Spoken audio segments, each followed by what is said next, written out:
இப்போது நம்ம தற்காப்பு பயிற்சியில் என்ன பண்ண போகிறோம்னா, ஒருத்தர் நம்மளை பிடிக்கிறாரு, ஓகேங்களா? அவர்கிட்டேருந்து நம்ம ரிலீஸ் பண்ணோம். அவரை 1 ஃப்ளோ நாக் அவுட், ஒரு அடியில் அடித்து வீழ்த்திட்டு அவர்கிட்டேருந்து நம்ம ரிலீஸ் ஆகணும், ஓகேங்களா? இதைத்தான் நம்ம இப்போ பார்க்க போகிறோம்.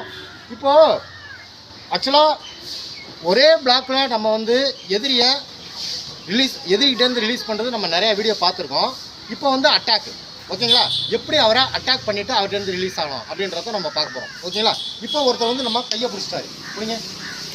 இப்போது இவர் வந்து கையை பிடிச்சிட்டாருன்னு வச்சுங்களேன், இந்த கையை பிடிச்சிட்டாரு, இதை நம்ம ரிலீஸ் பண்ணிக்கணும், ஓகேங்களா? பாருங்கள், நல்லா பிடிச்சிட்டாரு. இப்போது இதை பாருங்கள், இதில் ஒரு எல்போ அட்டாக்கு தாடையில் பண்ண போகிறோம், ஓகேங்களா? இப்போ இப்படி பிடிச்சிட்டாரு, இங்கே பாருங்கள், 1 இப்படி நம்ம கையை தூக்கிட்டு இந்த எல்போ இருக்குது பார்த்தீங்களா, இந்த எல்போவை வச்சு இங்கே ஒரு அட்டாக், ஓகேங்களா? இந்த எல்போவை வச்சு இங்கே ஒரு அட்டாக் பண்ண உடனே இந்த கை லூஸ் ஆகிடும், ஓகேங்களா? இப்போ இந்த கை லூஸ் ஆகிடுச்சா?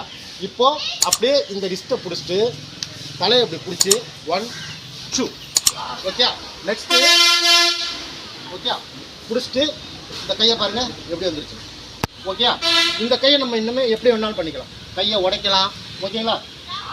இந்த இதை நம்ம பண்ணோம்னாவே அந்த கையை வச்சு அவரால் எதுவுமே பண்ண முடியாது. நெக்ஸ்ட்டு இங்கே பாருங்கள்,